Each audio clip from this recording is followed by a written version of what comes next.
नमो भगवते वासुदेवाय। ओम नमो भगवते वासुदेवाय।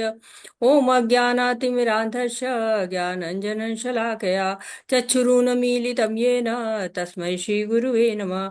श्रीचैतन्यमनोभीष्टं स्थापितं येन भूतले स्वयं रूप कदा मह्यं ददाति स्वपदान्तिकं। वन्देऽहं श्रीगुरु श्रीयुतपदकमलं श्रीगुरून् वैष्णवांश्च श्रीरूपं साग्रजातं सहगण रघुनाथ अन्वितं तं सजीवम् साद्वैतं सावधूतं परिजन सहितं कृष्ण चैतन्य देवं श्री राधा कृष्ण पादान सहगणललिता श्री विशाखा अन्वितांश। हे कृष्ण करुणा सिंधु दीनबंधु जगतपते गोपेश गोपिका कांत राधा कांत नमस्तुते। तप्त कांचन गौरांगी राधे वृंदावनेश्वरी वृषभानुसुते देवी प्रणमामि हरिप्रिये। नमो विष्णुपदाय कृष्णपृष्ठाय भूतले श्रीमति भक्ति वेदांत स्वामिन् इति नामिने। नमस्ते सरस्वती देवे गौरवाणी प्रचारिणी निर्विशेषा शून्यवादी पाश्चात्यदेशतारिणे।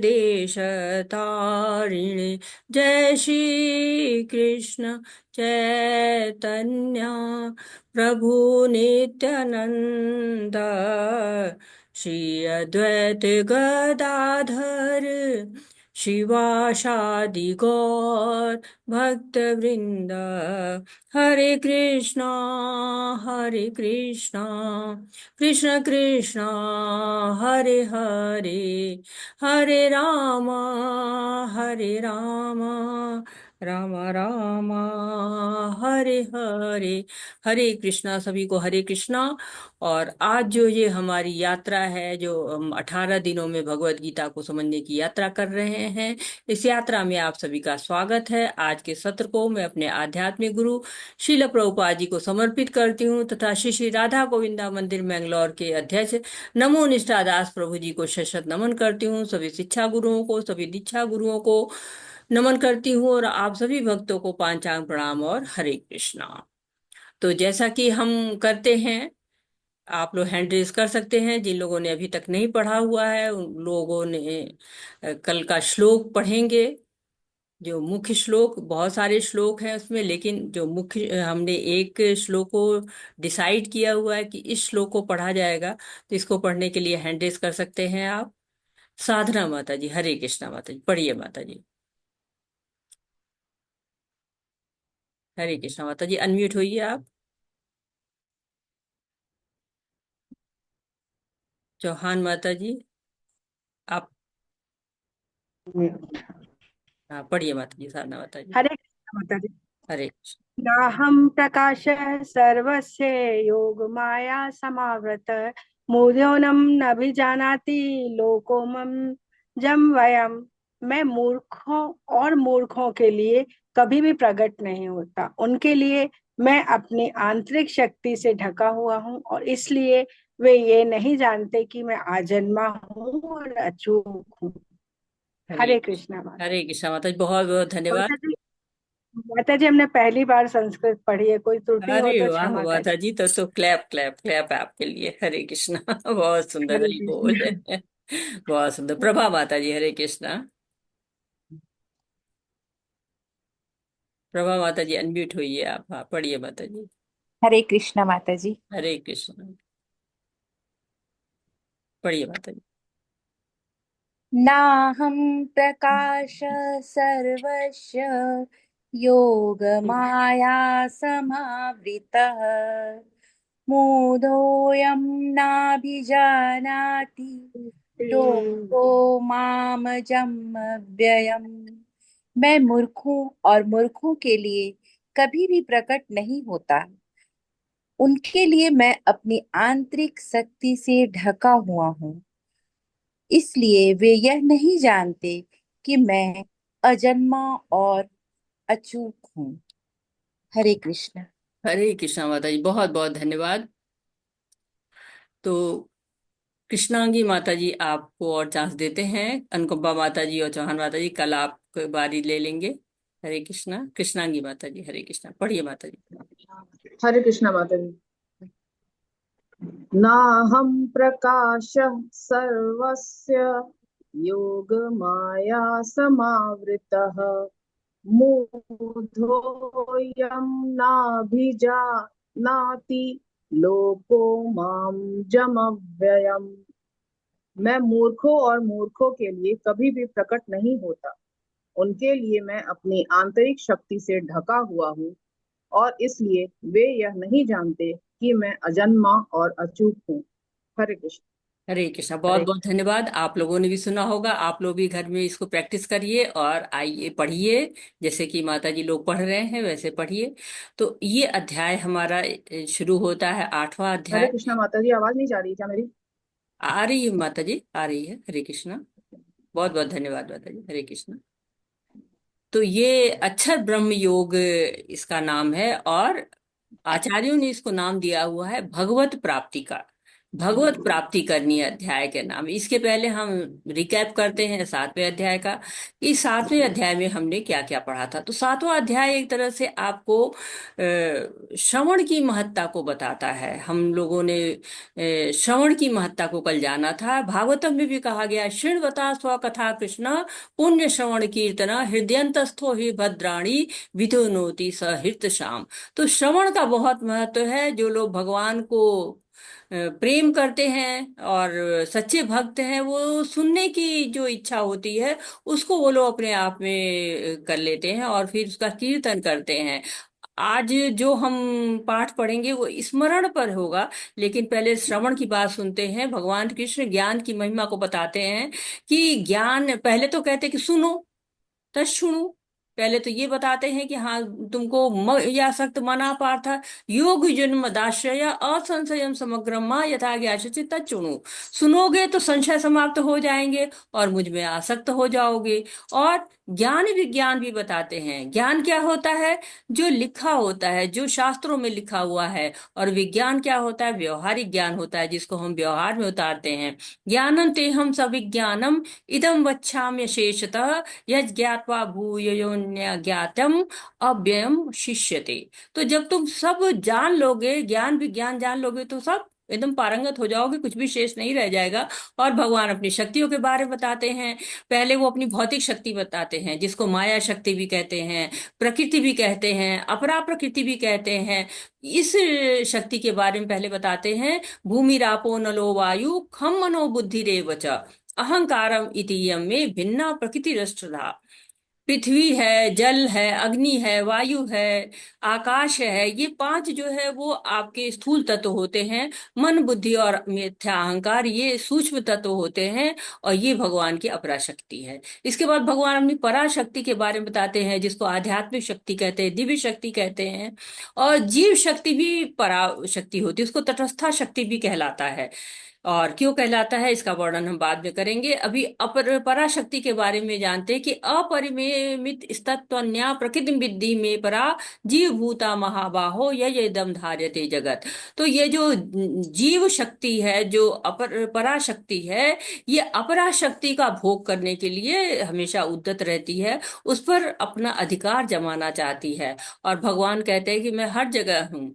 मैं इस तरह से हूँ जैसे कि माला में धागा होता है। मैं जल का स्वाद भी हूँ, चंद्रमा का प्रकाश हूँ, सामर्थ हूँ, सुगंध हूँ पृथ्वी की, अग्नि में उष्मा की तरह से हूँ, ताप की तरह से हूँ, प्रकाश की तरह से हूँ, बुद्धि की तरह से हूँ। जो बुद्धिमान लोग कहते हैं मैं बहुत ही बुद्धिमान हूँ, कहाँ से बुद्धि आती है? भगवान से आती है।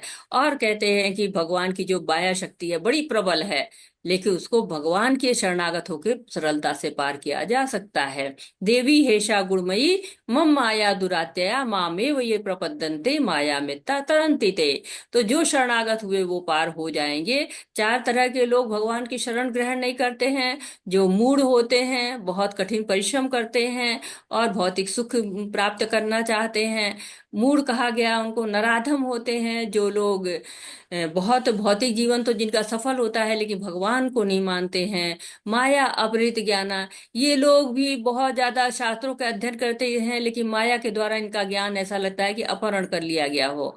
और आसुरम भाव आश्रिता, जो लोग भगवान से द्वेष करते हैं। चार तरह के लोग होते हैं जो भगवान की शरण ग्रहण करते हैं। चतुर्विधा भजन्ते माम जना सुकृतिनो अर्जुन, आर्तो जिज्ञासु अर्थार्थी ज्ञानी च भरतर्षभ। तो आर्थ है, जिज्ञासु है, अर्थार्थी है, ज्ञानी है, ये लोग भगवान की शरण को ग्रहण करते हैं। आर्थ मीन्स जो कि विपदा में है, और अर्थार्थी मीन्स जिसको अर्थ चाहिए, और साथ ही ज्ञानी जो लोग बहुत शास्त्र वगैरह पढ़ते हैं, और साथ ही साथ जो अर्थ अर्थात जिज्ञासु जो भगवान के बारे में जानना चाहते हैं वो लोग। और कहते हैं कि भगवान को जानने के लिए बहुत से लोग शरण में आते हैं, लेकिन जो ये जान जाता है कि भगवान ही सब कुछ है, वासुदेव सर्वमिति स महात्मा सुदुर्लभ, तो ऐसे लोग बहुत ही दुर्लभ होते हैं। कुछ लोग देवताओं की उपासना करते हैं, लेकिन उनको ये मालूम होना चाहिए कि देवताओं से जो फल मिलता है वो नाशवान होता है। अंत बंतु फलम देशा, वो जो है वो अंत होता है, उसका आदि और अंत होता है जो देवताओं के द्वारा जो मिलता है, शाश्वत नहीं होता है। भगवान सबके सामने प्रकट नहीं होते, अभी हमने पढ़ा है ना, हम प्रकाशम सर्वस्य, सबके सामने नहीं आते हैं, माया से ढके रहते हैं। और कहते हैं कि भगवान सब कुछ जानते हैं। और जो लोग ईर्ष्या द्वेष मोह सबसे ऊपर हो जाते हैं, वो लोग भगवान की शरण को ग्रहण कर पाते हैं और भक्ति करने के योग्य हो जाते हैं। भगवान ने फिर इस अध्याय में कुछ नए शब्दों को बताया है। उन शब्दों का को लेकर ही ये अध्याय शुरू होता है। 7.28-29 में ऐसे कुछ शब्द आए हुए हैं जिनसे ये जो अध्याय है ये शुरू होता है, और अर्जुन प्रश्न पूछते हैं उन्हीं को लेकर। हरे कृष्ण। अर्जुन उवाच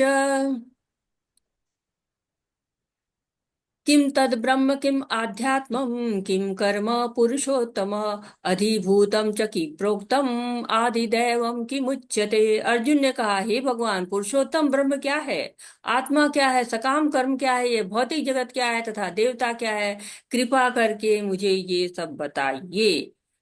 और दूसरा भी ले लेते हैं क्योंकि इसमें भी प्रश्न है, कुल मिला के कितने प्रश्न होते हैं देखते हैं हम।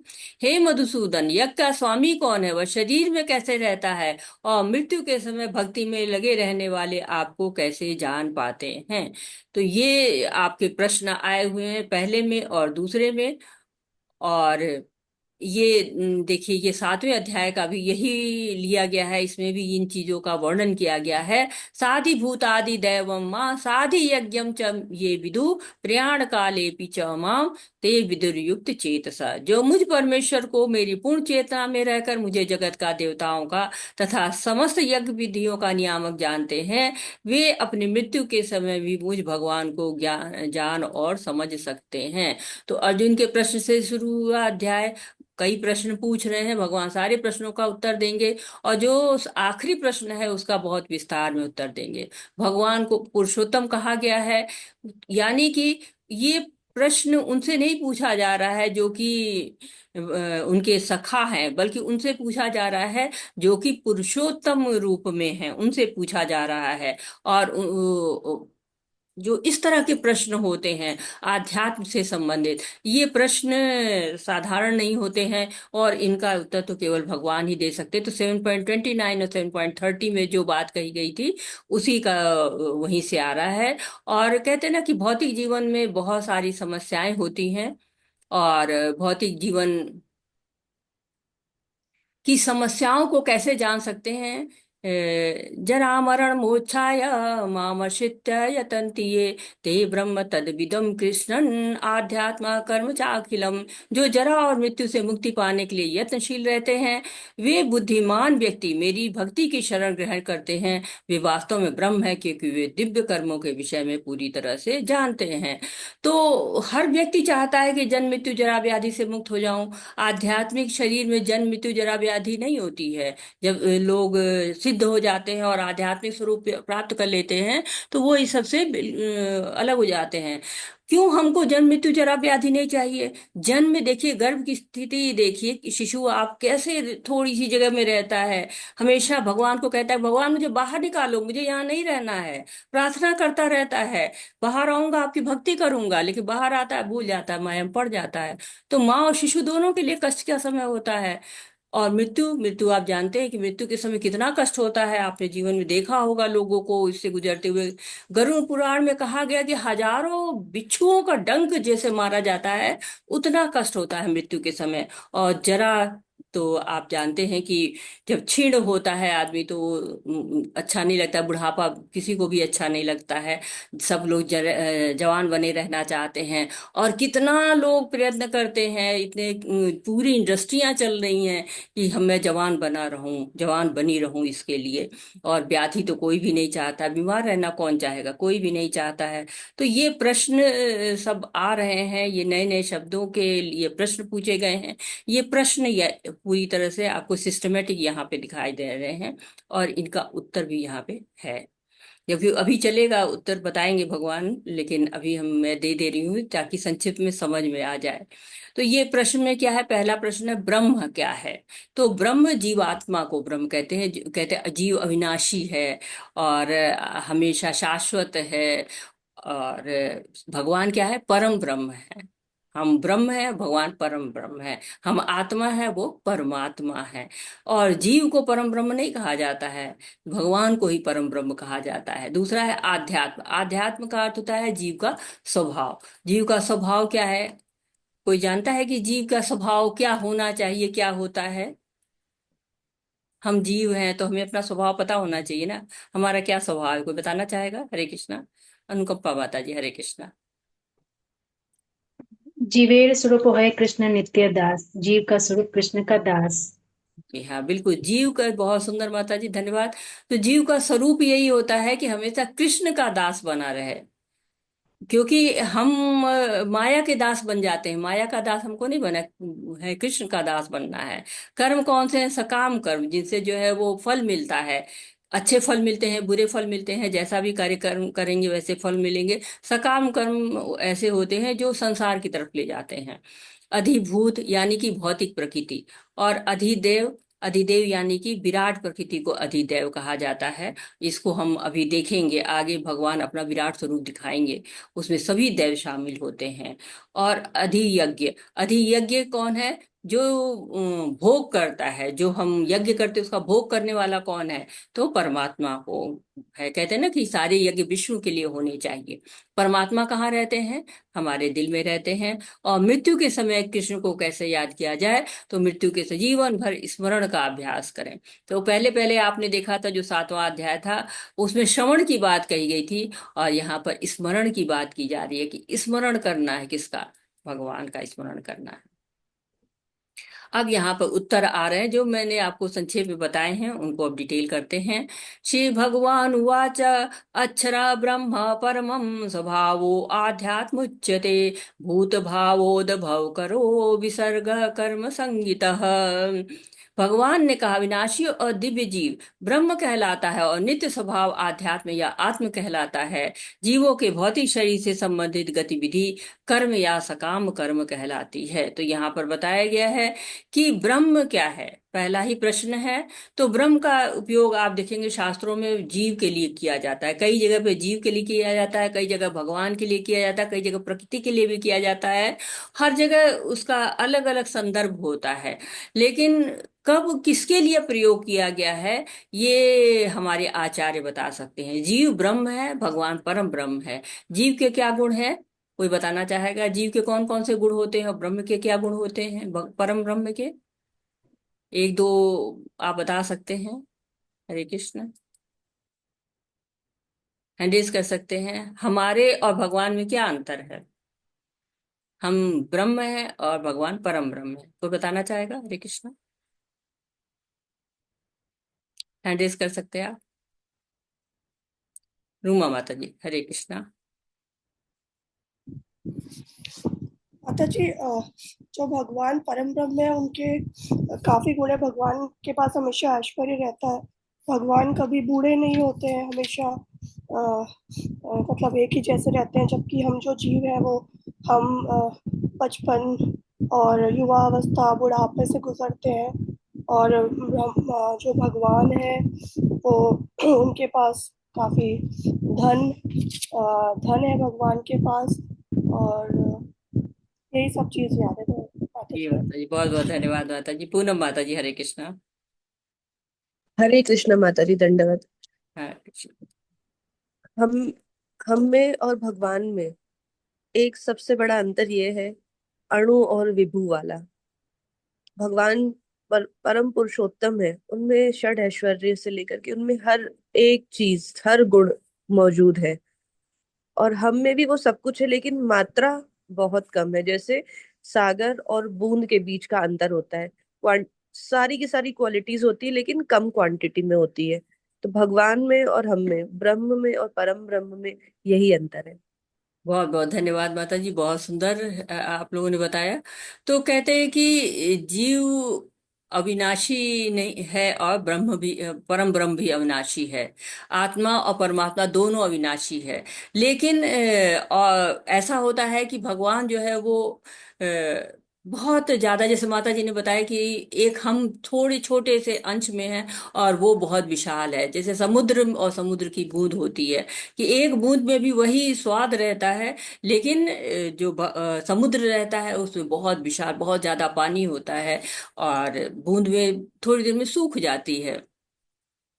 तो ये जो ब्रह्म है ये अविनाशी आत्मा, इसको ब्रह्म कहा जाता है। और दूसरा क्या बताया गया है कि आध्यात्म के बारे में बताया कि आध्यात्म का स्वभाव क्या होता है। तो जो जीव स्वरूप होए नित्य कृष्णदास, जैसे माता जी ने बताया, हमारा स्वभाव ही होता है भगवान की सेवा करना।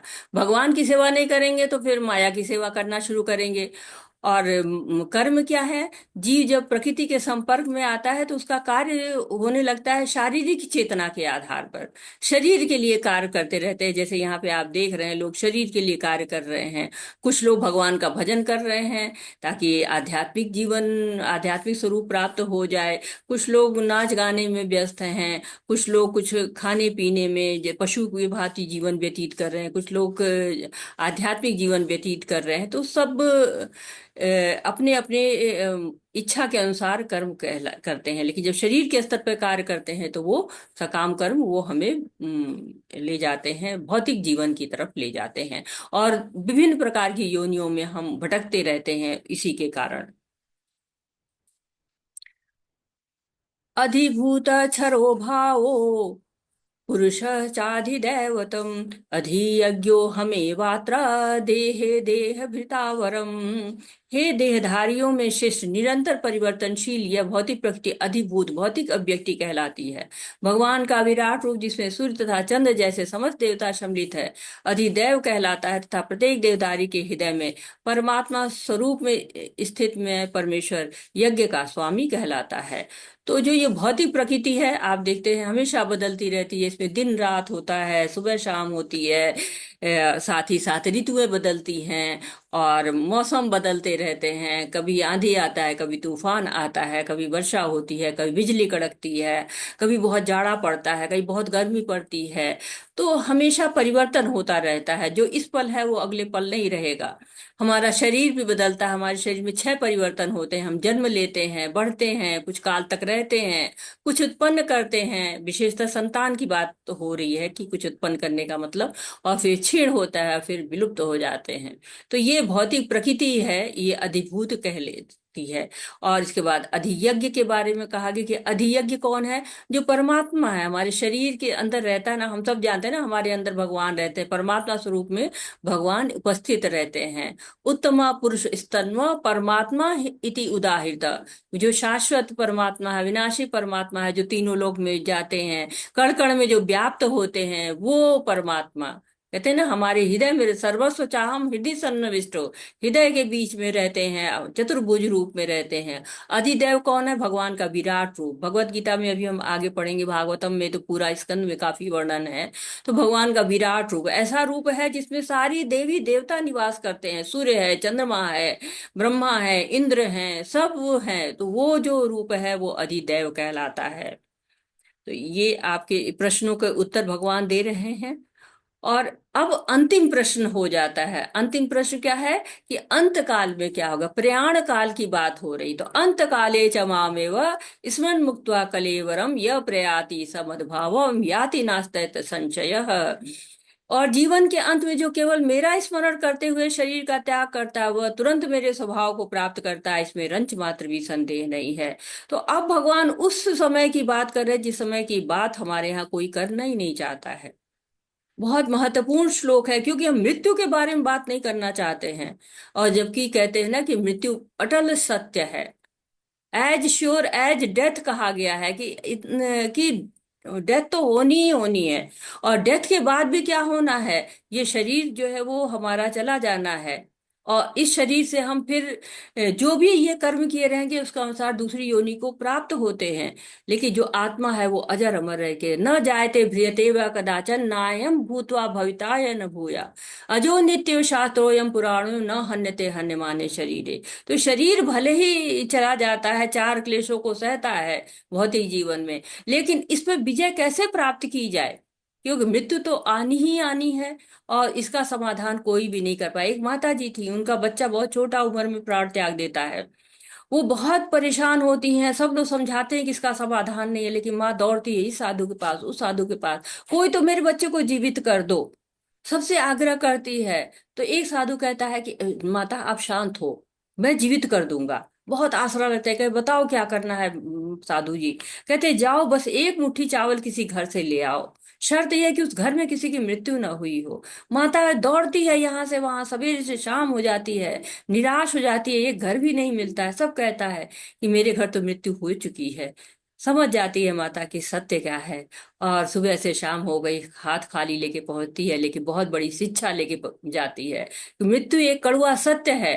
तो इस मृत्यु के बाद हमारा क्या होगा, ये हमें जरूर समझना है। तो कहते अंत काले च मामेव स्मरण मुक्त्वा कलेवरम। जो जीवात्मा भगवान का स्मरण करते हुए मृत्यु के पहले भगवान को यदि याद कर लेती है, तो वो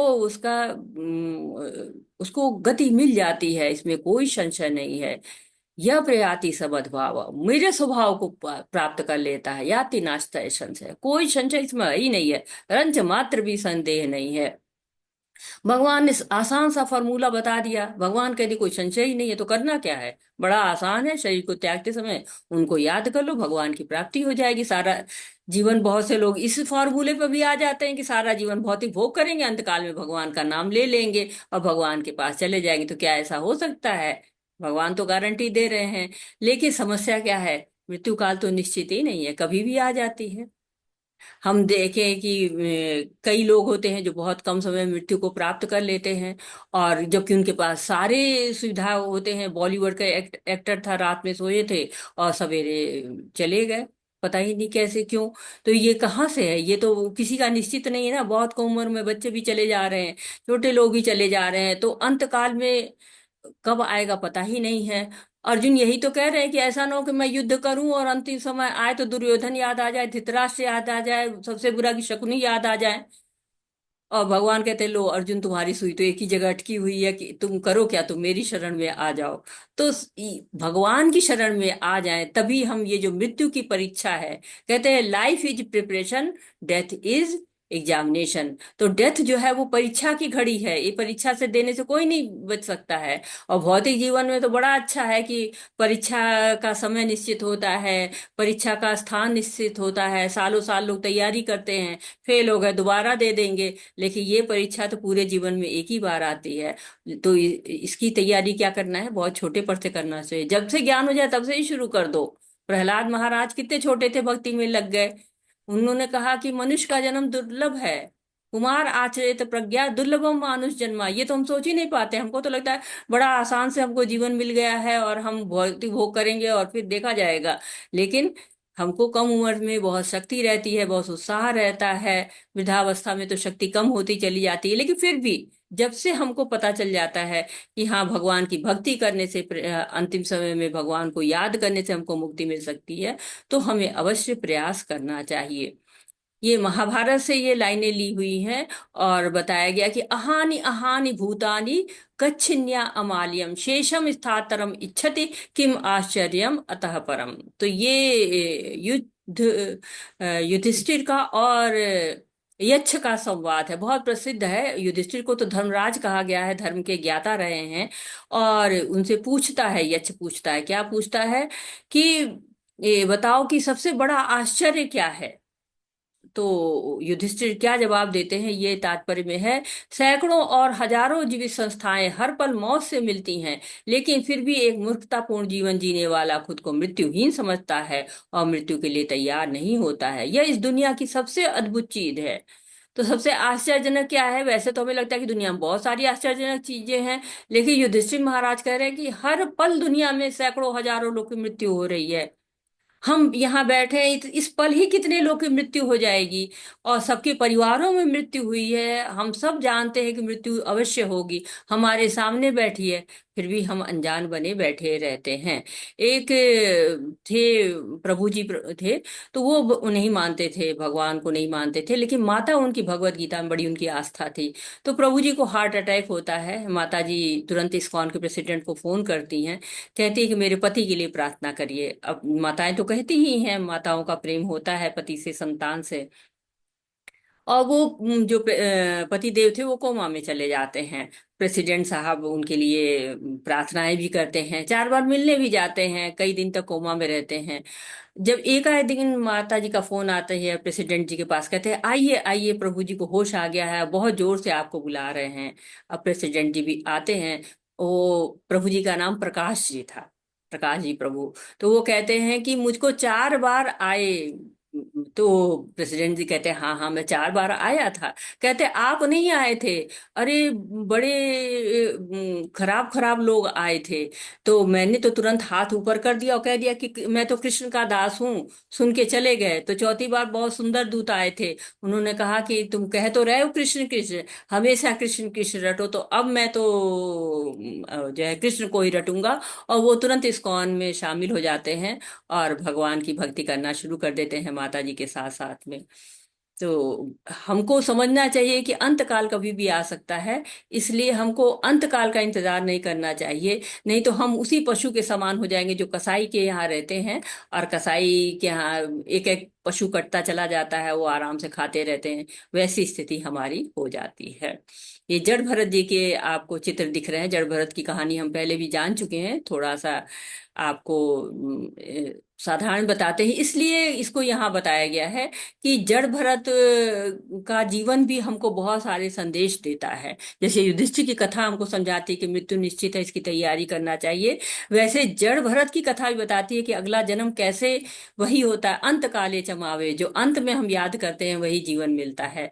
तो जड़ भरत जी बहुत ऐश्वर्य युक्त थे, और मन में वैराग्य आ गया। बच्चों को वो राजपाट सौंप देते हैं और आ जाते हैं वन में। वहां पर अ, करते रहते हैं, यज्ञ करते हैं, भगवान की ध्यान करते हैं। गंडकी नदी के किनारे जो है वो रहते थे, स्नान कर रहे हैं, देख रहे हैं, स्नान के लिए जा रहे थे, तब तक अभी देख रहे हैं कि एक हिरनी पानी पी रही है, और शेर की दहाड़ सुनती है और डर के वो नदी में छलांग लगा देती है, और उसके गर्भ से जो है वो मृग शावक नदी में गिर जाता है, और हिरनी प्राण त्याग देती है। और भरत जी उस हिरण की पालना करना शुरू कर देते हैं, रात दिन उसका चिंतन करते हैं। और एक दिन रात में नींद खुलती, वो हिरण को देखते कहीं चला गया, उसको ढूंढने के लिए निकलते हैं, और पहाड़ों में जाते हैं, और पहाड़ों में जाके उनका पैर फिसल जाता है, और पैर फिसल जाता है और वो गिर जाते हैं। और वहां पर उनकी जब दूसरा जन्म जब होता है तो हिरण के रूप में उनका जन्म होता है। और फिर उनको पिछला जन्म याद रहता है, और उस अपनी गलती को समझते हैं, और अपने शरीर के आधे भाग को उसी गंडकी नदी में डुबो देते हैं, और फिर उनको तीसरा जन्म मिलता है। और तीसरे जन्म में वो ऋषभ देव के यहाँ जन्म लेते हैं और अपनी भक्ति को पूरा करते हैं। ये भी श्लोक बहुत सुंदर श्लोक है, जो कि आपको बताता है कि करना क्या है प्राण त्याग जब शरीर त्यागने का समय आता है। यम यम वापि स्मरन् भावम तजन्ते कलेवरम तम तमेवेति कौन्तेय सदा तद्भाव भाविता। हे कुंती पुत्र, शरीर त्यागते समय मनुष्य जिस जिस भाव का स्मरण करता है वह उस भाव को निश्चित रूप से प्राप्त करता है। तो ये आप देखते हैं जड़ भरत को, भगवान बता रहे कि स्मरण करोगे, यम यम वापि स्मरण भाव, जब शरीर को त्यागते समय जो स्मरण आएगा वही शरीर मिल जाएगा। तो हमें अपने विचारों को संभालना चाहिए, क्योंकि हमारी जिसकी आसक्ति होगी वही शरीर मिलेगा। हर शरीर की अपनी सीमाएं हैं। अब शेर बनेंगे तो फिर आप तो वेजिटेरियन नहीं हो सकते ना, तब तो आपको नॉन वेजिटेरियन होना पड़ेगा। अगर आप हाथी हो गए तो ढेर सारा खाना पड़ेगा, कम खा के तो नहीं रह सकते। मछली हो गए तो पानी में ही रहना पड़ेगा। तो हर शरीर की लिमिटेशन है। और हर शरीर की प्राप्ति कैसे होती है? इच्छा और कर्म से। कर्म कैसे करते हैं उसके अनुसार मिलेगा अगला जीवन। और इच्छाएं क्या करते हैं उसके अनुसार मिलेगा जीवन। कई लोग देखते हैं ना कि चूहा बन के उसी घर में चले जाते हैं जिस घर में उनको उनकी बड़ी आसक्ति रहती है।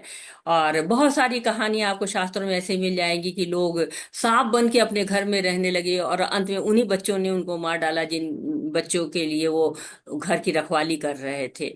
तो भगवान में आसक्ति इसके विपरीत करना शुरू कर देंगे तो दिव्य आध्यात्मिक शरीर मिलेगा। तो बड़ी तैयारी करनी चाहिए हमें अपने अगले जन्म की। और बहुत लोगों को लगता है कि नहीं नहीं हम तो अंत में याद कर लेंगे, लेकिन ऐसा संभव नहीं है, क्योंकि जो अंत समय होता है ना वो बड़ा कठिन समय होता है। तस्मात् सर्वेषु कालेषु माम स्मरन् युद्ध च मयि अर्पित मनो बुद्धि माम वैश्य संशय। तो करना क्या है, भगवान हमको रास्ता बता रहे हैं। अतः हे अर्जुन, तुम्हें सदैव कृष्ण रूप में मेरा चिंतन करना चाहिए और साथ ही युद्ध करने के कर्तव्यों को भी पूरा करना चाहिए। अपने कर्मों को मुझे समर्पित करके तथा मन एवं बुद्धि को मुझ में स्थिर करके तुम निश्चित रूप से मुझे प्राप्त कर सकते हो। तो इस तरह का अगर हम लगाते हैं, क्योंकि हम बड़े बुद्धिमान समझते हैं ना अपने आप को, बड़े तिकड़म लगाते हैं, सारा जीवन भोग लगेंगे करेंगे, अंत समय बोल देंगे हरे कृष्णा, बस चल देंगे। लेकिन ऐसा संभव नहीं होता है। क्यों? अंत समय बड़ा कष्टकारी होता है। पूरा जीवन जो है वो फ्लैशबैक में आना शुरू कर देता है। मान अपमान, घर गृहस्थी, पुरानी पुरानी बातें, न जाने किस किस की बातें होती हैं। और आप हॉस्पिटल्स में जाइए या घर में ही अगर आपका अनुभव हो तो वो लोग बहुत जोर जोर से बोलने लगते हैं और न जाने क्या क्या बोलते हैं, समझ में भी नहीं आता है। तो जीवन भर भगवान का नाम नहीं लिया तो अंतकाल में भगवान का नाम लेने में बड़ी कठिनाई होगी। जो जीवन भर याद किया है वही अंत में आएगा, वही याद भी होगा। तो अगर मन को भगवान में लगा देंगे, हमेशा हरे कृष्णा करेंगे, तो अंत समय में ध्यान भगवान का आएगा। तो ये फाइनल एग्जाम है। जब तक याद नहीं करेंगे लिखेंगे कैसे? पूरे साल पढ़ाई करेंगे तभी तो लिखेंगे एग्जाम में। और ये एग्जाम तो ऐसा है कि एक ही बार होना है। बाकी एग्जाम में तो कई अटेम्प्ट मिलते हैं। तो भगवान ये भी नहीं कर रहे हैं कि युद्ध मत करो, भगवान का नाम लो। लेकिन ये जरूर करें कि युद्ध करो और 24/7 भगवान का नाम लो। तो कैसे? हमको लगता है कि ये कैसे होगा, लेकिन भगवान कह रहे हैं ऐसे ही करना है। हमारा भी युद्ध क्षेत्र क्या है? हमारी घर गृहस्थी है, हमारा बिजनेस है, हमारी नौकरी है। तो हमको भी अपने युद्ध, ये हमारे युद्ध है। हर व्यक्ति युद्ध कर रहा है ना, ये हमारे युद्ध हैं। और इस युद्ध में भगवान को भी याद करना है। तो मुश्किल है, कैसे करें? तो हर कार्य भगवान के लिए करें, भगवान को समर्पित करते हुए करें। संसार के लिए कार्य करेंगे तो अशांति बढ़ेगी, भगवान के लिए कार्य कर देंगे शांति आ जाएगी। तो हमें इसका अभ्यास करना है। ये अभ्यास ही हमें करके कि हमें अपना युद्ध तो लड़ना है, लेकिन भगवान को याद करते करते। अभ्यास योग युक्तेन चेतसा नान्यगामिना परम पुरुषम दिव्यम याति पार्थानुचिंतयन्। हे पार्थ, जो व्यक्ति मेरा स्मरण करके करने में अपना मन निरंतर लगाए रखकर अविचलित भाव से भगवान के रूप में मेरा ध्यान करता है, वह अवश्य ही मुझे प्राप्त करता है। तो अभ्यास का बड़ा महत्व है भक्ति में। अभ्यास के साथ स्मरण भी करना है। तो निरंतर अपना मन मुझ में लगाए रहो, मन लगाए रहो, बुद्धि लगाए रहो, इंद्रियों को लगाए रखो, सबको भगवान में लगाए रखो, तब भगवान की प्राप्ति करेंगे। ये क्या कहने हैं, अनन्य चेतगामिना, जो चेतना है ना उसको भगवान में लगा देना, चेत्यानान गामिना। तो मन बुद्धि कहीं और न लगे, ऐसा कैसे हो सकता है? क्योंकि ये तो बड़ा चंचल है, हमने पढ़ ही लिया है कि बहुत ही चंचल होती है। तो करना क्या है, हमको भगवान में ही अपनी जो है वो इच्छाओं को लगा देना है। कैसे? आत्म इंद्रिय प्रीति वच्च तरे बलि काम, कृष्ण इंद्रिय प्रीति इच्छा धरे प्रेम नाम। तो अपनी जितनी इंद्रियां हैं, इंद्रियों का सुख है, सब भगवान में लगा देना है। नहीं तो वो जो इंद्रियों को संतुष्ट करने की जो इच्छा होती है वो कामना कहलाती है, और भगवान कृष्ण को जो हम प्रसन्न करने का कार्य करते हैं तो वो प्रेम कहलाता है। तो भगवान को प्राप्त करने की विधि करनी चाहिए, अन्यथा हम बहुत भटकते हैं। जैसे अजामिल की कहानी है कि हमारा मन जिस चीज को स्मरण करने लगता है, हमने पतन में देखा है ना कि हम बार बार जिसका चिंतन करते हैं। तो अजामिल भी भगवान का भक्त था, लेकिन ब्राह्मण का पुत्र था, भगवान की सेवा भी करता था। पिता एक दिन उसको भेजते हैं लकड़ी लाने के लिए, वहां पर स्त्री पुरुष को आलिंगन करते देखता है और चिंतन करना शुरू कर देता है। यही 8 अस्त्रों में जो चिंतन की बात हो रही थी, वही चिंतन करना शुरू कर देता है। हम वहां भी हमने यही देखा था कि कोई गलत चीज देख ले, पढ़ ले, सुन ले, कोई बात नहीं, लेकिन अगर उसी पर चिंतन शुरू हो जाता है तो पतन की शुरुआत हो जाती है। ध्यायते विषान पुंसा संगस्ते सुपजायते संगात संजायते कामा कामात क्रोधा भी जायते। और अजामिल अपनी पत्नी से लड़ झगड़ लेता है, उसी वेश्या से, उसी स्त्री से शादी कर लेता है। कई पुत्र होते हैं, छोटे पुत्र का नाम नारायण रख देता है। और मृत्यु तो आनी ही है, सबकी आनी है, उसकी भी मृत्यु आ जाती है। जब मृत्यु आती है तो उसको जब यम के दूत आते हैं तो बड़ी जोर से चिल्लाता है। यमदूत आते हैं ना, तो बड़े यम के दूत हैं, हंटर लिए हुए, फांसी की रस्सी लिए हुए, और जामिल डर के मारे नारायण नारायण शुरू चिल्लाता है। तो विष्णु दूत उधर से जा रहे थे, वो आ जाते हैं, कहते हैं ये तो विष्णु का नाम ले रहा है, तुम क्यों इसको मार रहे हो? और तब वाक युद्ध होता है दोनों में, जो भी यमदूत होते हैं और इनमें दोनों में बात जो है वो आपस में युद्ध होता है। अंत में विष्णु दूत जीत जाते हैं, और फिर अजामिल को समझ में आ जाता है कि मैं कहाँ गलती कर रहा हूँ, और वो जाकर भगवान की भक्ति करता है।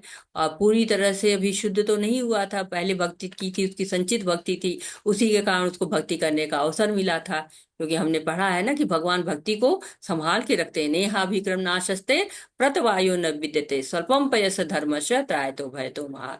तो इसी महान भय से अजामिल की रक्षा हुई, और उसने पुनः भक्ति की और भगवान को प्राप्त किया।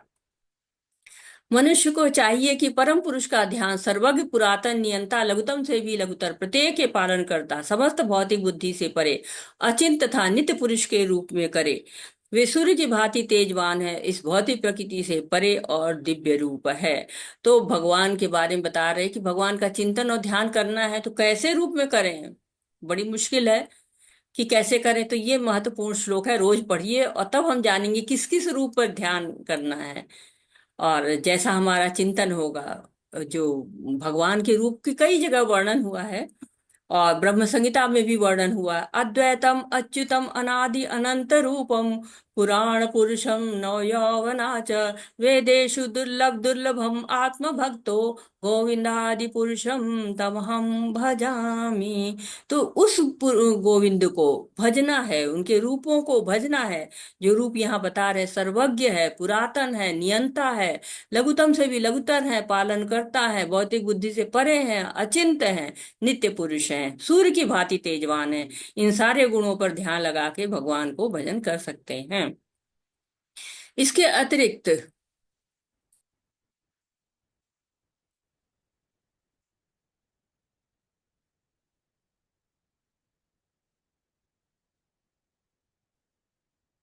हाँ, पर ठीक है। और यहाँ पर दिखा दे कि जो ब्रह्मा है, शिव है, ये सभी लोग भगवान का चिंतन करते रहते हैं। मामुपेत्य पुनर्जन्म दुखालयम अशाश्वतम नाप्नुवन्ति महात्मा न संसिद्धि परमागतः। मुझे प्राप्त करके महापुरुष जो भक्ति योगी हैं कभी भी दुखों से पूर्ण इस अनित्य जगत में नहीं लौटते, क्योंकि उन्हें परम सिद्धि प्राप्त हो चुकी होती है। तो ये जो आपको संसार है, ये दुखालयम अशाश्वतम है। ये ऐसा नहीं है कि हाँ बहुत साधारण है, इसमें बहुत दुख है, बहुत ज्यादा यहाँ पर कमियां हैं, लोग परेशान रहते हैं। लेकिन भक्ति योग जो लोग करते हैं वो लोग क्या करते हैं, भगवान को प्राप्त करते हैं, जन्म मृत्यु जरा व्याधि से दूर रहते हैं। यहाँ पे स्पष्ट कहा गया है कि संसिद्धि परमगता, जिनको परम सिद्धि प्राप्त होती है वो ये दुखालयम और शाश्वतम में नहीं लौटते हैं। और बहुत से लोग होते हैं परम सिद्धि प्राप्त करते हैं, उसके बीच में छोटी मोटी सिद्धियां मिल जाती हैं, तो उन्हीं सिद्धियों पे इतना खुश हो जाते हैं कि परम सिद्धि तक पहुंच ही नहीं पाते हैं और इस दुखालयम और शाश्वतम में घूमते रहते हैं। तो भगवान बता रहे हैं कि देखो यहाँ पर बहुत कष्ट हैं। अब वो भगवान ही तो बता पाएंगे, क्योंकि उन्होंने ही बनाया हुआ है इस संसार को। आपका जो घर बना हुआ है तो आप ही तो जानते हैं कि इसमें पत्थर लगा है कि मिट्टी लगी है कि ईटा लगा है कि सीमेंट लगा है कि केवल मार्बल से बना हुआ है। तो ये भगवान ने भौतिक जगह बनाया है और वो जान रहे हैं कि यहाँ पे दुखालय है। जैसे सरकार है ना, जेल बनाती है जो गलत कार्य करते हैं उनको सुधारने के लिए, वैसे ही संसार भी क्या है, दुर्ग है। दुर्गा जी इसको संभालती हैं, जेलर हैं वो। तो इस जेल में हम आते हैं अपने कर्म फलों को काटने के लिए, ताकि भगवान के पास शुद्ध होकर जाएं। प्रभुपाद जी कहते हैं ना कि जो लोग परम सिद्धि प्राप्त करते हैं वो तो परम आत्माएं होती हैं, सर्वोच्च आत्माएं होते हैं। लेकिन हम क्या है, हमें इस जेल से ही आसक्ति हो गई है, और इस जेल से जितनी आसक्ति होगी उतने ही इस जेल में रहने की हमारी अवधि बढ़ती चली जाएगी। इस जगत में सर्वोच्च लोक से लेकर निम्न तक सारे लोक दुखों के घर हैं, जहां जन्म तथा मरण का चक्कर लगा रहता है। किंतु हे कुंती पुत्र, जो मेरे धाम को प्राप्त कर लेता है वह उसका फिर कभी जन्म नहीं होता है। तो ये जो संसार है, ये हमको याद दिलाने के लिए है ना कि हमारा लक्ष्य क्या है। हमारा लक्ष्य ये भौतिक जगत नहीं है, हमारा लक्ष्य जो है वो भगवान का जगत है। तो यहाँ पे बता रहे हैं कि तुम्हें फिर वापस आना पड़ेगा, यहाँ पर बार बार आओगे, जन्म मृत्यु का चक्कर लगा रहेगा। तो भगवान का धाम ऐसा है जहां से वापस नहीं आना पड़ता है। कहते हैं ना, न तद्भासते सूर्यो न शशांको न पावक। बड़ा सुंदर है भगवान का धाम, हम उसको पढ़ेंगे। और लेकिन यहाँ पे भौतिक जगत में क्या है, पुनरपि जन्मम पुनरपि मरणम, बार बार जो है वो जन्म लीजिए, बार बार जो है मरण लीजिए, कितने दुख भोगिए। यहाँ पे हमको लगता है कि बड़ा सुख है, क्योंकि हम जब सुख में रहते हैं ना तो लगता है अरे इतना सुंदर है ये भौतिक जीवन। लेकिन इस भौतिक जगत में आवश्यकताओं को पूरा करते करते हमेशा पूरा जीवन ही, जब अंत में सोते तो कहते क्या मिला, खाली वही रोटी कपड़ा मकान के चक्कर में पूरा जीवन हमने समाप्त कर दिया। और हम अब जब नई पीढ़ी को बताते हैं कि देखो ये संसार दुखालय है, तो वो सुनती नहीं है। क्यों? हमने ही कहाँ सुना था, जब हमने अपने बड़ों से नहीं सुना तो वो कैसे हमसे सुन लेंगे। तो हम इस जगत में आते हैं और ढेर सारे दुख भोगते हैं, लेकिन फिर प्रयास नहीं करते हैं। हमें ये मौका मिला हुआ है, हम भगवत गीता पढ़ रहे हैं, हम आगे भागवतम भी पढ़ेंगे, और वो हमें बताता है कि हमें कैसे प्रयाण काल के लिए अपना प्रयास करना चाहिए। पिता के घर वापस जाने के लिए, वो हमारा पिता है, वो घर हमारा है। यहाँ तो हम बस के लोग, जैसे किराए के मकान में लोग रहते हैं, वैसे हम यहाँ पे रहे। वो पिता महस्य जगतो माता धाता पितामह। तो ये हमारे पिता कौन है? भगवान श्री कृष्ण हमको बुला रहे हैं, कहते आओ। अब हमारे ऊपर है कि हम वहां जा पाते हैं या नहीं जा पाते हैं। हमें उसके लिए प्रयास, कहीं जाने के लिए हमें टिकट लेना पड़ता है ना, वैसे ही वहां जाने के लिए भी हमें टिकट लेना पड़ता है। कहते हैं जाना हो जब हरि धाम तो टिकट कटाओ हरि नाम। मानव गणना के द्वारा ब्रह्मा के एक दिन की अवधि है 864,000,000 वर्ष। जब ब्रह्मा का दिन प्रकट होता है, जीवों की यह भीड़ अस्तित्व में आती है और ब्रह्मा की रात के आगमन पर उनका सर्वनाश हो जाता है। बार बार दिन आता है, प्राणियों का यह मेजबान सक्रिय होता है, फिर से रात गिरती है और हे पार्थ, और वे असहाय रूप से खुल जाते हैं। तो ब्रह्मा जी के अवधि हम पहले भी पढ़ चुके हैं, आयु की गणना उनकी हम कर चुके हैं कि कितनी लंबी दिन और रात उनका होता है, 8 खरब 640 करोड़ वर्ष। और ब्रह्मा जी 100 साल तक जीते हैं। तो आप सोचिए कि कितना उनका बड़ा जीवन है, कभी ना समाप्त होने वाला हमको लगता है, लेकिन वो भी समाप्त हो जाता है। विचित्र भी लगता है। क्यों? क्योंकि जैसे मच्छरों को हमारा जीवन विचित्र लगता है, वैसे उनको भी लगता है। लेकिन फिर हमको वापस आना पड़ता है, क्योंकि ब्रह्मा जी भी अजर अमर नहीं है। ब्रह्मा जी को भी जो है 100 साल तक ही जीते, उनके बाद उनकी भी मृत्यु हो जाती है। तो ब्रह्मा जी के दिन और रात में जो है सृष्टि प्रलय होता रहता है। ब्रह्मा जी के दिन के साथ प्रकृति अव्यक्त हो जाती है, और जब रात होती है तो फिर व्यक्त से अव्यक्त हो जाती है। तो इस तरह से दिन रात चलते रहते हैं। और सबसे बताने का कारण यही है कि हमें ये दिन रात कितना भी हम करें, कितना भी दुखालय अशाश्वतम में रहें, हमें बार बार यही जन्म मरण करना पड़ेगा अगर हम भगवत धाम नहीं जाएंगे तो। क्योंकि सब जो है वो सबको मरना है, ब्रह्मा जी तक, जो सबसे उच्च लोग ब्रह्म लोक कहलाता है, उनको तक। इसके अतिरिक्त एक अन्य अव्यय प्रकृति जो शाश्वत है, इस व्यक्त था अव्यक्त पदार्थ से परे है। यह पराश्रेष्ठ और कभी न नाश होने वाली है। जब ये इस संसार में सब कुछ लय हो जाता है तब भी उसका नाश नहीं होता है। तो भगवान तुरंत बता देते हैं हमको, यहाँ देखो यहाँ ये प्रॉब्लम है, लेकिन जब भगवान के धाम जाओगे कोई प्रॉब्लम नहीं है। बहुत जो है अच्छा सा उनका ध्यान है, जो व्यक्त और अव्यक्त सबसे परे है, शाश्वत है, सनातन है। और ये गोलोका चार्ट है, मैं आपको दिखा रही हूँ। गोलोका चार्ट हमारे जो भक्त हैं उन्होंने उन लोगों ने बड़ी मुश्किल से बनाया हुआ है, बहुत अध्ययन करके। ये एक्चुअल गोलोका चार्ट इतना पूरा है। इसमें आप एक एक जगह जो है ये ज्ञान से भरा हुआ है। कभी आप लोगों ने हवाई जहाज देखा हो नजदीक से, दूर से तो सबने देखा होगा, नजदीक से अगर आप देखिए ना, तो 1 सेंटीमीटर भी ऐसी जगह नहीं होती है जो कि आपको मतलब ऐसे बेकार सी रखी हो, नहीं। एक एक सेंटीमीटर का यूज होता है, एक एक सेंटीमीटर का। वैसे ये गोलों का चार्ट भी एक एक मतलब आपको छोटी छोटी जगहों का भी यूज है। ऐसा नहीं है कि ये आपको इसमें दिख रहा है, हाँ देख लिया ये गुलाबी फूल है, नीला फूल है, नहीं, इसमें बहुत सारा ज्ञान भरा हुआ है। और ये हमारा है। पहले हमने देखा हुआ है, यहाँ पे थोड़ा सा वर्णन, ये आपका गोलोक धाम का यहाँ पे वर्णन है, ये बैकुंठ धाम का वर्णन है। और ये हमारा सांसारिक जगत है, ये जहाँ पे गर्भोदक्षाई विष्णु लेटे हुए हैं, लक्ष्मी जी चरण चापन कर रही हैं, इनके गर्भ से जो है वो ये नाल निकलती है। यहाँ ब्रह्मा जी हैं, यहाँ बैठे हुए हैं कमल पद पे। और ये हमारे सारे लोक यहाँ पर हैं। और इन लोकों में आप जो है हम लोग रहते हैं, बीच में हमारा भूलोक आता है।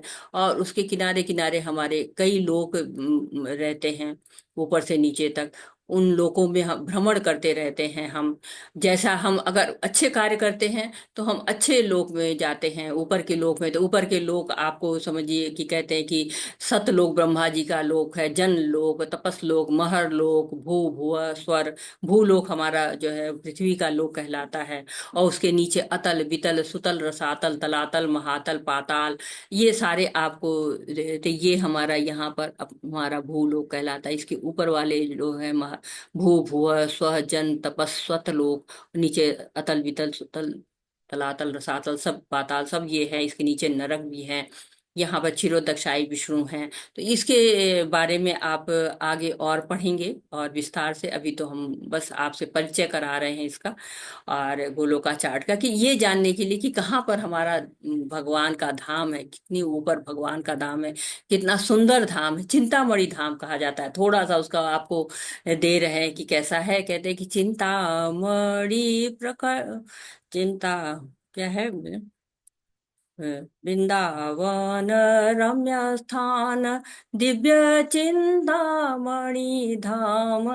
तो बहुत सुंदर सा भजन गाते हैं। और ब्रह्म संहिता में कहा गया, चिंतामणि प्रकट सदमसु कल्प वृक्ष लच्छावृतेषु सुरभि पालयन्तम लक्ष्मी सहत सभ्रम सेव्यमानम गोविंदादि पुरुषम तमहम भजामि।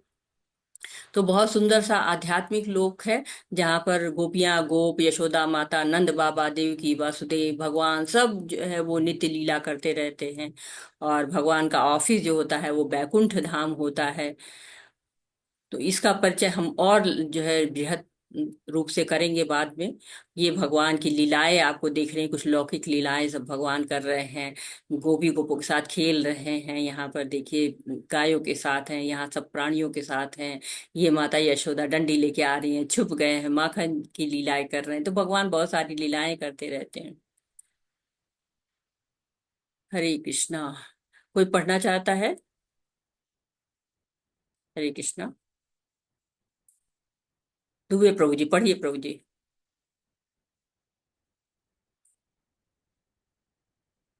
हरे कृष्णा प्रभु जी पढ़िए। अनम्यूट का ऑप्शन दिया, अनम्यूट होइए आप। और कोई पढ़ना चाहता है? हरे कृष्ण। अनुकंपा माता जी पढ़िए, माता जी। हरे कृष्ण माता जी, दंडवत प्रणाम। हरे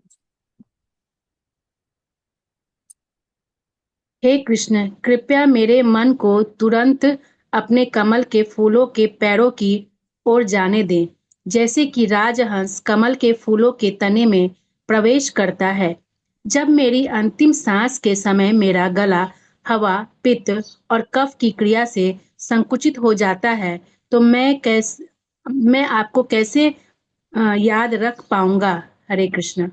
हरे कृष्णा माता जी। तो ये मुकुंद माला स्रोत से आया हुआ है। बहुत सुंदर बात जो है वो यहाँ पे कह रहे हैं मुकुंद माला जी कि कृष्णा त्वदीयपाद पंकज पंजतरम अद्वैमे विष्णु मानस राज्य हंस प्राण प्रयाण समय कफवात पित्त कंठावरोध स्मरण कुत से। तो एक राजा है कुलशेखर जी, वो भगवान से प्रार्थना कर रहे हैं कि अभी मैं स्वस्थ हूँ, मेरी उम्र भी कम है, नौजवान हूँ, सक्षम हूँ, समर्थ हूँ, आप हमको सेवा दीजिए अपनी। क्योंकि जब शरीर बूढ़ा हो जाता है तो शक्ति कम हो जाती है, बीमारियां घेर लेती हैं, तो शारीरिक दशा ठीक नहीं होगी तो रुकावट आएगी ना, आपका नाम मैं कैसे लूंगा। तो उस समय पता नहीं आपका नाम याद आए चाहे ना आए, तो ऐसी सेवा मुझे प्रदान करिए। तो वो भक्ति चाहते कि मुझे शीघ्र से शीघ्र अपनी भक्ति में लगाइए, मुझे बुढ़ापे का इंतजार नहीं करना है। सामान्यतः लोग तो कहते हैं कि भक्ति तो बुढ़ापे का काम है, जब संसार के सारे काम समाप्त कर लूंगा तो भक्ति कर लूंगा। तो हमारी हमेशा यही प्रार्थना होनी चाहिए कि भगवान मुझे अपनी सेवा में लगा दो, क्योंकि बुढ़ापे में इंद्रियां शिथिल पड़ने लगेंगी, बोलने की शक्ति कम हो जाएगी, स्मरण की शक्ति कम हो जाएगी, चलना फिरना मुश्किल हो जाएगा, सुनना मुश्किल हो जाएगा, तो कैसे सेवा करेंगे। तो भगवान की शरण जिस समय भी हम हों उसी समय हमको सेवा ग्रहण कर लेनी चाहिए, उनकी शरण ग्रहण कर लेनी चाहिए। तो कुलशेखर राजा कह रहे कि जैसे राजहंस पंछी होता है, कमल के पत्तों को कुतरने में बड़ा आनंद उसको लगता है और कमल पुष्प के अंदर प्रवेश कर लेना चाहता है, वैसे ही राजा चाहते हैं कि भगवान मुझको अपने धाम में ले चलो, मैं वहां जाना चाहता हूँ। तो शरणागति का श्लोक है ये, और ये मुकुंदमाला स्रोत है, आप पढ़ भी सकते हैं, ये बहुत सुंदर सी किताब है, छोटी सी किताब है। वेदेषु यज्ञेषु तपस्ु चैव दानेषु यत् पुण्यफलं प्रदिष्टम् अत्येति तत्सर्वविदं विदित्वा योगी परम स्थान उपैति चाद्यम। जो व्यक्ति भक्ति मार्ग स्वीकार करता है वह वेदाध्ययन, तपस्या, दान, दार्शनिक तथा सकाम कर्म करने से प्राप्त होने वाले फलों से वंचित नहीं होता। वह मात्र भक्ति संपन्न करके इन समस्त फलों को प्राप्त करता है, अंत में परम नित्य धाम को प्राप्त होता है। तो बहुत सुंदर श्लोक है ये, भक्ति करने का लाभ बता रहा है। 7वें अध्याय में देखिए, एक तरह से आपने भगवत ज्ञान जाना। अब ये 8वां अध्याय आपको भक्ति प्राप्त करने की विधि, भगवान को प्राप्त करने की विधि बताता है, और साथ ही साथ ये भी बताता है कि आप विधि के लाभ क्या क्या। वेदेशु, वेदेशु भगवान को जब आप उनके शरण ग्रहण करना चाहते हैं तो शास्त्र पढ़ने का आपको अवसर मिलता है। और यज्ञेशु, यज्ञ करते हैं तो यज्ञों का फल मिलता है। तपस्सु, तप करते हैं तो उसका लाभ मिलता है। दानेशु, दान करते हैं तो उसका पुण्य मिलता है। तो ये भक्ति के जब हम करते हैं, वेदों को पढ़ना, यज्ञ करना, तप करना, दान देना, तो ये सब फल हमको भक्ति के माध्यम से प्राप्त हो जाता है। सारे फल एक तरह से भक्ति के माध्यम से हमको मिलते हैं। तो भगवत धाम अगर प्राप्त करना है तो क्या करना है, भक्ति मूल है, मूल जड़ को सींचना है, उससे पेड़ हरा भरा हो जाता है। अलग अलग पत्तियों में, फूलों में पानी डालने की आवश्यकता नहीं होती है कि यहाँ पानी डालेंगे तो होगा, वहां डालेंगे तो नहीं होगा। हमें जो है सब जगह भगवान दिखाई पड़ते हैं। जब भगवान में ही सब कुछ हम लगा देते हैं, अपना चिंतन मनन, सारी अपनी सेवाओं को, तो फिर हम भगवान को प्राप्त कर सकते हैं। कहते हैं ना कि जो लोग अपने इंद्रियों को नियमित कर लेते हैं, श्वासों को नियंत्रित कर लेते हैं, भगवान को ही भक्ति करते हैं, वो भगवान को प्राप्त कर। जितासनो जिस श्वास प्रत्याहार इंद्रिय हरि भावना विनाश राजा सतत्व मोमलः। तो जो अ, अपना आसन है, श्वास है, सब इंद्रियां हैं, सब भगवान की ओर मोड़ देता है, वो तीनों गुणों से मुक्त हो जाता है, तीनों गुण उसको परेशान नहीं करते हैं। इसलिए राज बता रहे हैं कि कैसे भगवान को प्राप्त करना है। इंद्रियों को संयमित करके, मन बुद्धि अहंकार को संयमित करके, भगवान में सब कुछ लगा करके हम भगवान को प्राप्त कर सकते हैं। भगवान की माया ऐसी है कि भगवान को ही जो है वो रमने से ही छूट पाते हैं, उस माया से हम दूर हो पाते हैं। तो भगवत गीता बहुत महत्वपूर्ण है, हर श्लोक महत्वपूर्ण है, और हर श्लोक तो क्या कहें, हर एक शब्द महत्वपूर्ण है। आचार्य कहते हैं ना कि हर एक शब्द तो क्या, हर मात्रा महत्वपूर्ण है, और हर मात्रा के बीच बीच में जो आधी मात्रा है वो भी महत्वपूर्ण है। बहुत लोग इस पे बहुत टीकाएं लिखी हुई है कि अर्ध मात्रिका, कि आधा मात्रा भी अगर हम समझ जाए तो भी वो हमको पार लगाने में समर्थ होती है। और जो उससे भी बढ़ के कुछ जो है टीकाकार ये कहते हैं कि दो शब्दों के बीच में, दो संकल्प शब्द हैं, उनके बीच में जो स्पेस है ना वो भी तारने में समर्थ है। जो हमें उन पन्नों में केवल कृष्ण दिखाई देने लगे, शब्द दिखे ही नहीं, स्पेस भी जो है ना सारे सब समाप्त हो गए, शब्द केवल भगवान आ जाए तो क्या होता है कि बहुत ही ये तारने में समर्थ भगवत गीता भागवतम है। बहुत से आचार्य इसको बहुत सारे उपदेश देते हैं, कहते हैं 7 से 12 तक के अध्याय तो जो समझ लेता है ना उसकी कीर्ति बढ़ जाती है। वो कहते हैं कि वो बिना इत्र के सुगंधित हो जाता है, तो इसे बहुत गंभीरता से पढ़ना चाहिए। तो कृष्ण की सुगंधी आना शुरू करते हैं। और एक तरह से भगवान ने ये एक तरह से सिस्टम ही बता दिया हमको। एक तरह से हम जो सिस्टम को हैक कर दिए, जो ये जन्म मृत्यु का सिस्टम है ना, इसके लाइफ सिस्टम जो है, इसको ही हैक कर लिया हमने भगवान के द्वारा। हम दुनिया के सबसे बड़े हैकर बन सकते हैं। जैसे आजकल लोग होता है ना कंप्यूटर में डाटा हैक करते हैं, तो हमने भी भगवत गीता में से डाटा हैक कर लिया है कि भगवान को चाहो, भगवान को नियमित याद करो, तो मृत्यु के बाद भी क्या होगा कि जिंदगी गुलजार हो सकती है। भौतिक जीवन में बहुत लोग कहते हैं ना जिंदगी गुलजार है, खूब आनंद उठाओ, 4 दिन की जिंदगी है, फिर देखा जाएगा कि वहां क्या होता है क्या पता, क्यों हम जिंदगी को नहीं मजे लूट सकते हैं। तो जिंदगी और मृत्यु के बीच का जो परिवर्तन बहुत ही कष्टप्रद है। एक लोग जो है कहते हैं कि नहीं, जन्म और मृत्यु के बीच का जो ये हमारी यात्रा आती है, यदि हम इसको कृष्ण भावना भावित कर लेते हैं तो हमारा जीवन यहीं पर समाप्त होकर हमें भगवत धाम को मिल जाएगा, आध्यात्मिक स्वरूप हमको मिल जाएगा। तो अर्जुन के समझ में आया कि भगवान मृत्यु के बारे में बात कर रहे हैं, तो अर्जुन का प्रश्न उठता है कि जो ठीक से सुनता है, जिज्ञासु है, शिष्य है, वो तो मुक्त हो ही जाएगा। लेकिन बहुत से लोग होते हैं जो पूरा ठीक से नहीं सुनते हैं, भगवान को ठीक से नहीं जान पाते हैं, उनका क्या होगा। इनके बारे में भी बताया कि भगवान मतलब जब मृत्यु का समय आता है तो बहुत शरीर जीर्ण शीर्ण हो जाता है, सुन नहीं पाते हैं, बोल नहीं पाते हैं, बुद्धि भी कभी कभी अंत हो जाती है। तो वहां पर भगवान क्या करते हैं, वहां पर भगवान आते हैं और खुद आकर अपने आप को प्रकट करते हैं, ताकि जो जीव है, भक्त है, उसको याद आ पाए। तो भगवान हमें अपने को प्राप्त करने का तरीका बताते हैं। और देवताओं के बारे में हम जान चुके हैं 7वें अध्याय में। अब हम धीरे धीरे आगे और बढ़ रहे हैं। कल हम क्या जानेंगे इसके बारे में, कल हम पूरा भगवान की भक्ति को कैसे करेंगे इसके बारे में जानेंगे। कैसे हम तल्लीनता से अगर भगवान की भक्ति करें तो भौतिक जगत की आसक्तियां कैसे हमसे छूटती चली जाएंगी, कैसे हम इस जो दुखालियम है, अशाश्वतम है, इस जगत में न आके धरा धाम की तरफ चले जाएंगे। इस भौतिक जगत में जन्म मृत्यु के चक्र में रोग है, बुढ़ापा है, दुख सुख का सागर है, देहांतरण है, इन सब से दूर जाने के लिए हमें मृत्यु के समय पे भगवान को याद करना है। अंत काल में जो विचार आता है वो वही विचार होता है जिसका हमने जीवन भर विचार किया है। और कई भक्तों ने भगवान का चिंतन करके भगवान के धाम को प्राप्त किया है, इच्छाओं को समाप्त करके, कामनाओं को समाप्त करके, वासनाओं को समाप्त करके उन्होंने जीवन को सफल बनाया हुआ है। तो प्रभुपाद जी हमको इस विषय में क्या समझा रहे हैं, ये हम पढ़ते हैं। हरे कृष्णा। कौन पढ़ेगा? कोई पढ़ना चाहता है?